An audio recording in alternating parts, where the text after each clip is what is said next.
नमस्कार, मैं अपने YouTube चैनल स्वाति रेस्टफुली में आप सभी का स्वागत करती हूँ।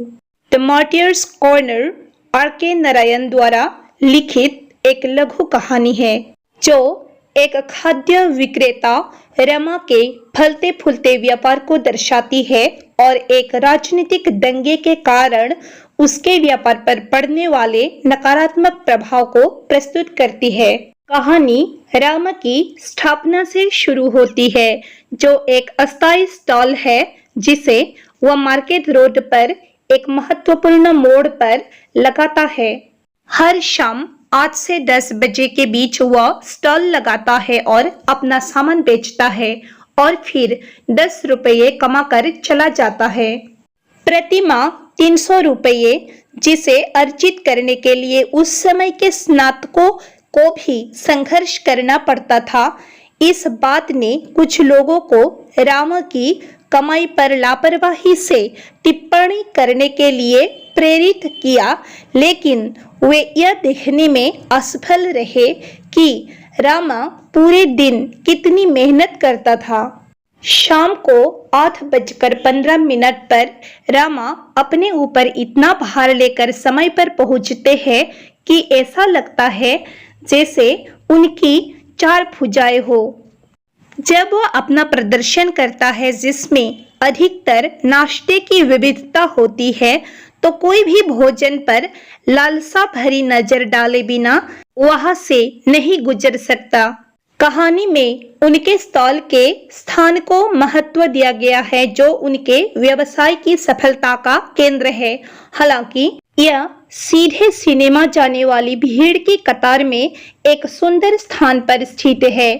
यह फुटपाथ पर घूमने वाले लोगों, बूट पॉलिश करने वाले लड़कों, भिखारियों, घास बेचने वाली महिलाओं और जुटका चालकों के लिए भी आराम से पहुंचने योग्य है। ऐसा लगता है मानो उस क्षेत्र के स्त्री पुरुष की सारी कमाई दिन के अंत में राम के पास आ जाती है। उनके ग्राहक उन्हें वस्तुओं की सस्ती कीमत के साथ साथ उपभोग से पहले वस्तुओं की बारीकी से जांच करने की स्वतंत्रता प्रदान करने के लिए वे नियमित ग्राहक भी बन चुके थे। हालांकि रामा अपने भोजन के उपभोक्ता के लिए स्वच्छता के सभी स्वीकृत मानदंडों का उल्लंघन करता है, लेकिन यह चिंता का विषय नहीं लगता है। वह चतुर व्यवसायिक कौशल का भी प्रदर्शन करता है, क्योंकि वह पुलिस कर्मियों और स्वास्थ्य अधिकारियों को समय समय पर अपने टिडबिट्स अर्थात मसालेदार नाश्ता के पैकेट देकर उन्हें दूर रखने का प्रबंध करता है। संक्षेप में, वह अपनी पत्नी के साथ एक सुखी और संतुष्ट जीवन व्यतीत करता है। कहानी के इस भाग में आर.के. नारायण स्वतंत्रता के बाद के भारत के एक विशिष्ट छोटे शहर की एक ज्वलंत और सहानुभूतिपूर्ण तस्वीर प्रस्तुत करते हैं।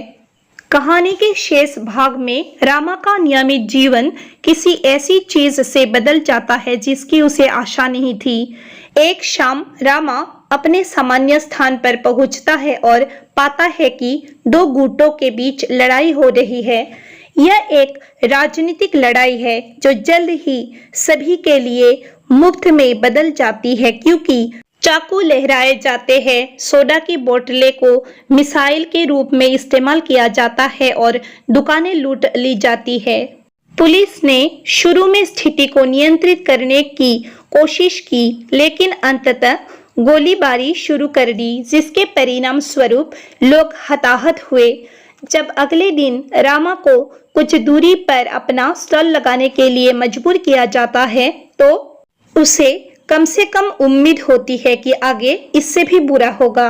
एक दिन स्थिति सामान्य होने के बाद कुछ युवकों ने रामा को उसके सामान्य स्थान पर अपना स्टॉल लगाने से रोक दिया, जिन्होंने दावा किया कि नगर पालिका ने उनके नेता के लिए एक स्मारक बनाने के लिए उन्हें कोना सौंप दिया था, जो दंगे की रात गोलियों का शिकार हो गए थे।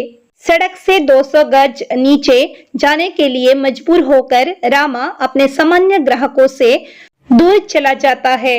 चाहने वालों की संख्या कम होने के साथ रामा की कमाई भी कम होने लगी।